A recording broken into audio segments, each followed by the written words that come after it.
My beloved friends, seekers of the eternal light within, gathered here in the quiet sanctuary of your hearts, where the whisper of the soul meets the song of the infinite.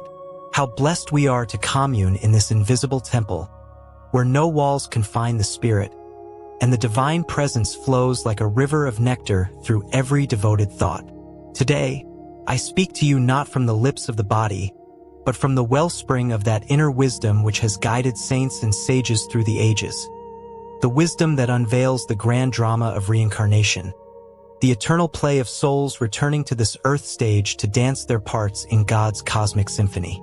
Before we begin, give me a like, comment below about your thoughts, and don't forget to hit subscribe so you don't miss any videos about soul journey like this.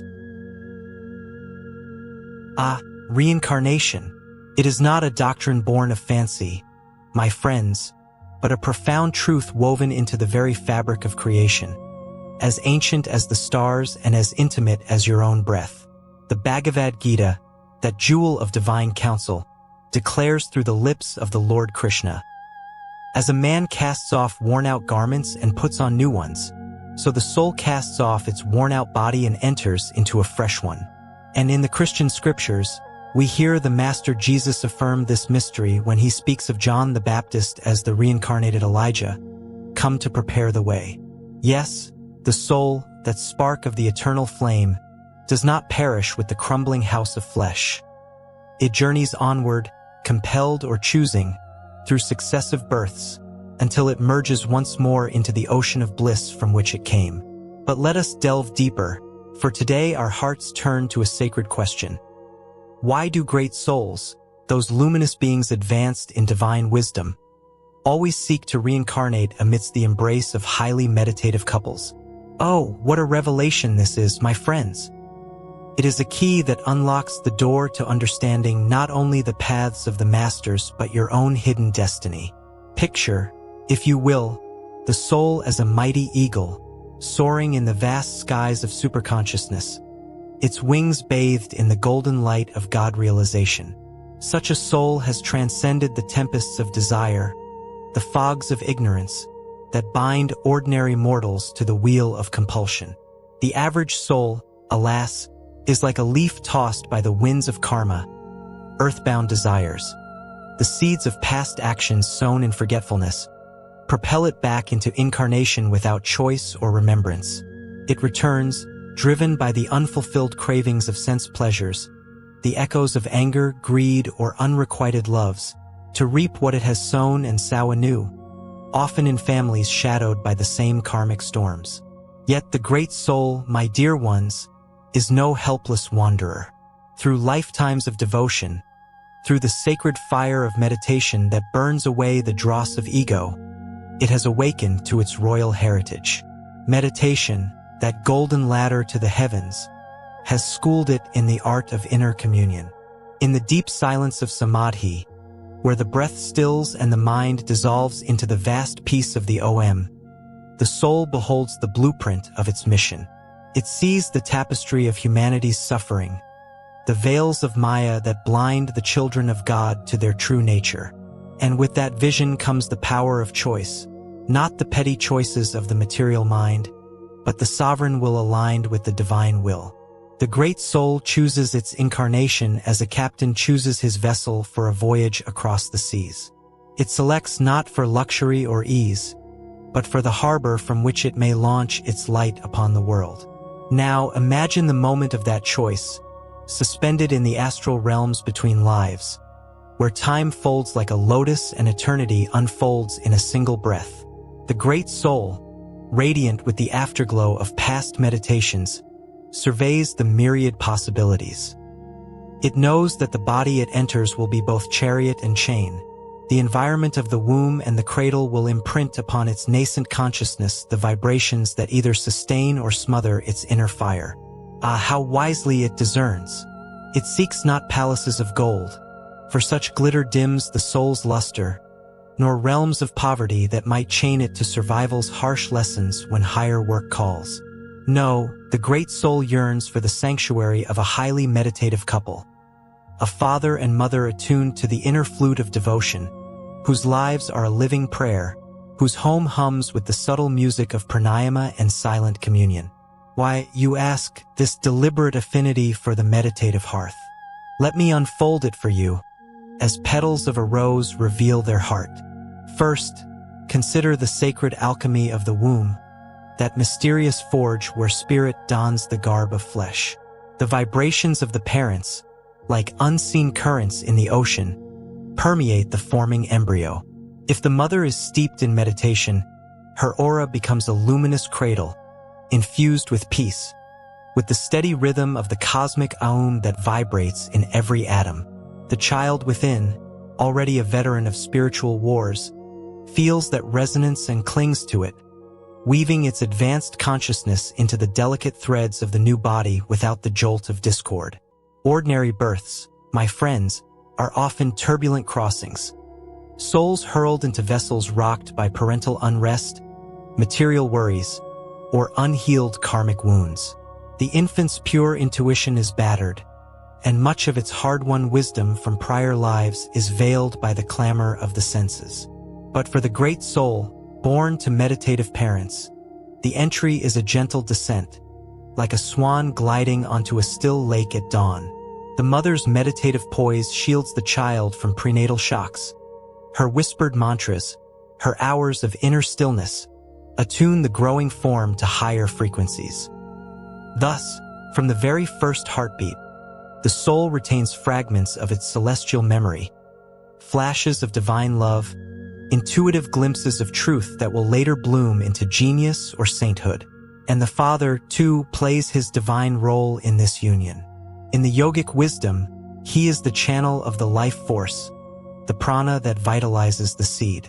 A meditative father brings not mere physical strength, but the electrifying current of disciplined energy, honed by years of concentration and breath mastery. Together, this couple forms a magnetic field of spirituality, a fortress against the invading armies of worldliness. Their home is no ordinary dwelling.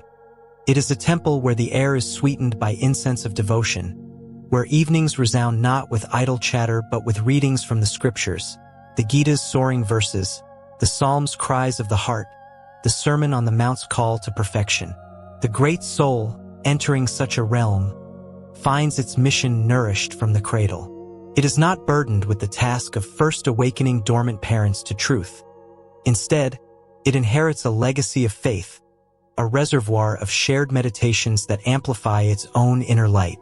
Think of my own humble beginnings, dear friends, born to a mother whose rosary of prayers wove a veil of holiness around our home, and a father whose silent vigils in the pre-dawn hours mirrored the devotion of ancient rishis.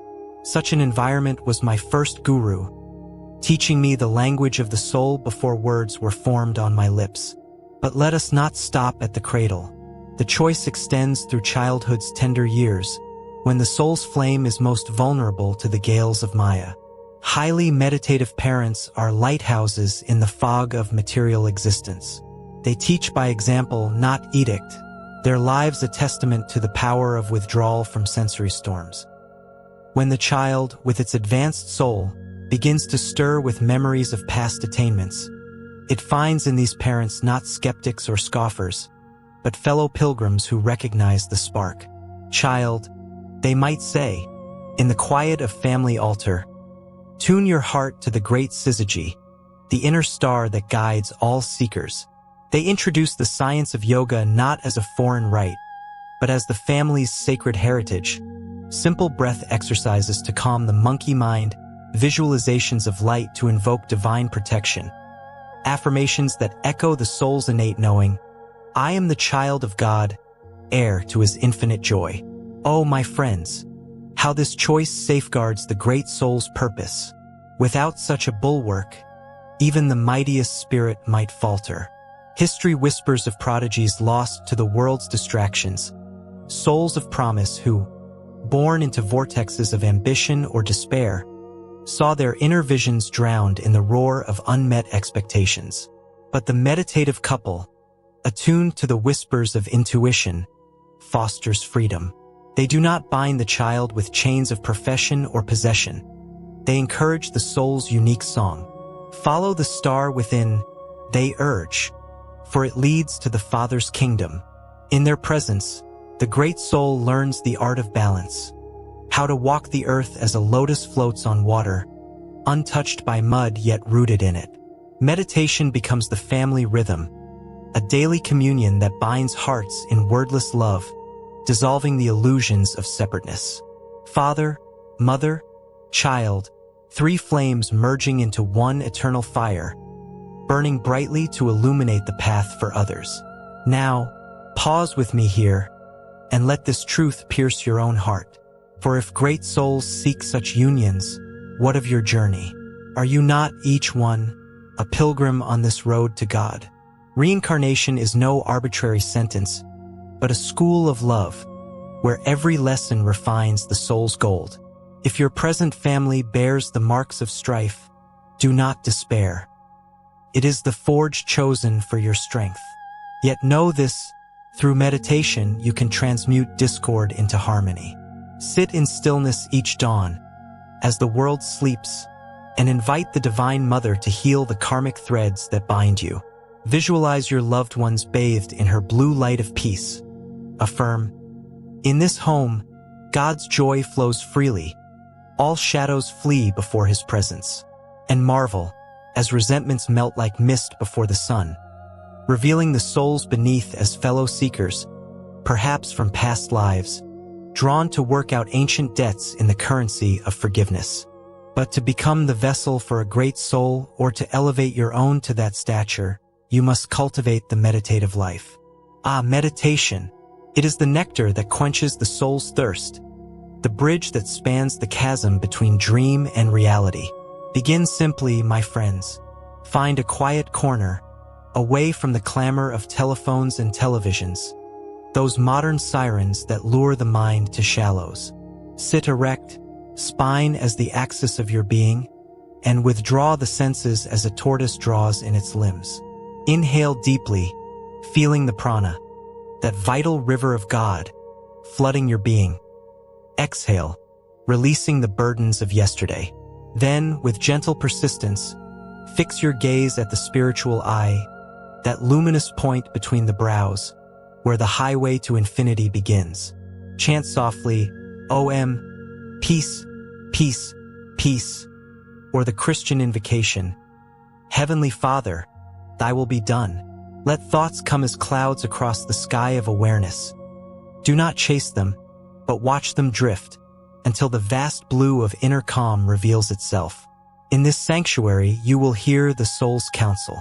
It may whisper of past lives glimpsed in dreams, a medieval cloister where vows of silence honed your devotion, or an Eastern ashram where mantras unlocked the doors of perception. More wondrous still, it will guide your choices in this life and the next.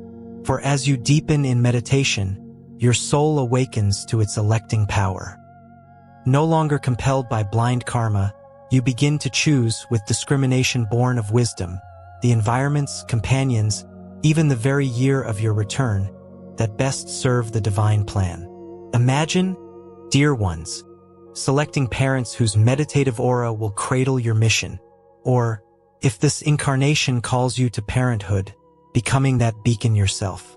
Wed not for beauty's fleeting bloom or wealth's cold comfort, but for the harmony of souls attuned to God. In the quiet courtship of spirits, seek one whose eyes reflect the inner light, whose heart beats in rhythm with the cosmic pulse. Together, build a home where meditation is the morning song, where children are welcomed as ambassadors from the stars, nurtured not for earthly success, but for the conquest of self. Let me share a parable from the East, as my Guru Sri Yukswar often did, to illuminate this truth. Once, in a Himalayan valley, there lived a yogi of such attainment that devas themselves sought his counsel. As his body aged, he entered deep samadhi, communing with the Mahavatar Babaji, the deathless one. Master, the yogi asked, in my next birth, how shall I preserve the flame? Babaji smiled, his eyes twin suns. Seek the lotus pond of devotion, he replied. Enter through parents who dwell in stillness, whose lives are altars of silence. There, your soul shall unfurl unhindered, a lotus blooming in dawn's first light. And so it was, the yogi returned as a child in a remote village, to a couple who rose before the stars to meditate, their hut a portal to the infinite. From infancy, the boy spoke of unseen realms, guiding villagers to the path of yoga. His light spread like ripples in a sacred pool, touching thousands, until he too attained the final freedom. Such is the legacy of the meditative cradle, my friends, a chain of light linking masters across the ages. Yet, let us not romanticize without realism. Even meditative homes are not immune to human frailties. Karma's subtle undercurrents may stir tempests. The great soul, wise in its choice, enters prepared for these tests, using them as whetstones to sharpen its resolve. It learns compassion in the face of a parent's momentary lapse, forgiveness when old habits cloud the inner vision, and through it all, meditation remains the anchor. Teach your children this, dear parents among you. From the cradle, let them sit with you in silence, their tiny hands in yours, feeling the throb of divine life.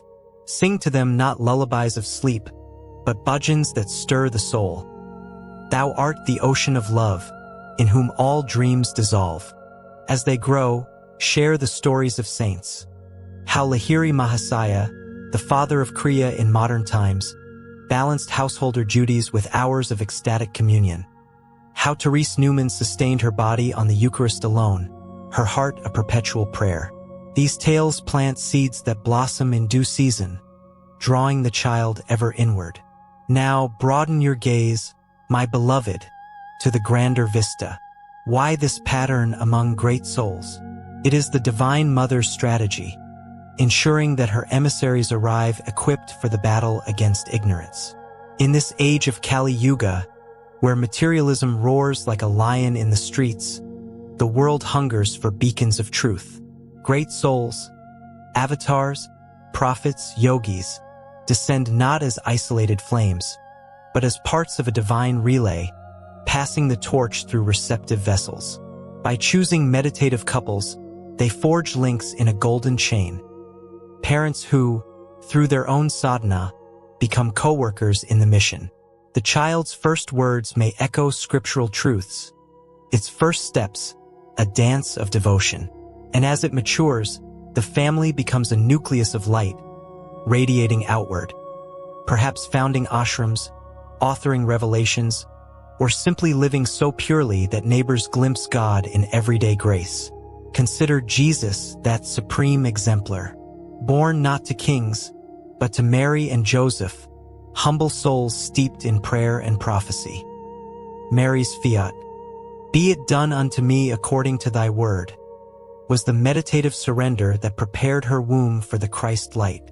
Joseph's silent guardianship, his dreams guided by angels, wove a protective cloak of faith. In that Nazareth home, amid the scent of olive wood and the chant of psalms, the divine child grew, untouched by Herod's shadows, until the hour of his public ministry dawned. Or think of Krishna, entering Devki's prison cell through her yogic devotion, her heart a fortress of mantra and love. These are not coincidences, friends, but the architecture of grace. Great souls magnetized to meditative wombs, where the soul's purity is preserved like a flame in a lantern. But herein lies your call to action, seekers all. If you yearn to host such a soul or to become one, deepen your practice now. Let meditation be no occasional guest, but the bridegroom of your soul, wedded in daily fidelity. Rise early, before the sun gilds the east, and offer your first breaths to the infinite. Practice the techniques of Kriya Yoga, that airplane path to God, as taught in the sacred lessons, Hong Sao for concentration, Aum for cosmic attunement, the energization exercises to vitalize the body temple. Feel the spine as a ladder of light, vertebrae awakening one by one, until the crown lotus blooms in rapture. In these communions, dissolve all desires for lesser things. Pray, Lord, make me a fit vessel for thy work, whether in giving birth to light or birthing it through service. And for those who are parents or aspire to be, let your love be a meditation in motion. When tensions rise, as they will in the human drama, retire to your inner room and seek the harmony beneath. Remember, every family is a microcosm of the universe, stars and storms in miniature. By your calmness, you teach resilience. By your joy, you impart the secret of immortality. Encourage your children's innate spirituality. Let them draw mandalas of light in their play, whisper affirmations at bedtime. You are a prince or princess of the kingdom within. And when doubts assail, why must I meditate when friends chase pleasures? Share this truth. True freedom lies not in indulgence, but in mastery. The great soul chooses the meditative path because it knows the world's honey is bitter ash compared to God's ambrosia.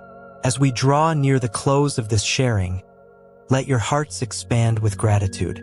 Reincarnation, with its choices and cradles, is God's merciful provision. A second, third, thousandth chance to claim our birthright. Great souls honor this by seeking meditative unions, not for selfish gain, but to amplify the chorus of awakening. You too can join that chorus. Tonight, as stars will overhead, sit in stillness and ask your soul, what mission calls me? What home shall I choose or create? The answer will come, soft as dew on a petal, guiding you to unions of spirit, to births bathed in light. My dear friends, go forth in this knowing. Meditate deeply, love purely, serve joyfully. For in the end, all paths converge in the one beloved, where souls reunited dance in eternal bliss. Until we meet again in that inner realm, may the peace of God enfold you, the joy of the infinite uplift you, and the wisdom of the ages light your way. Peace, Amen.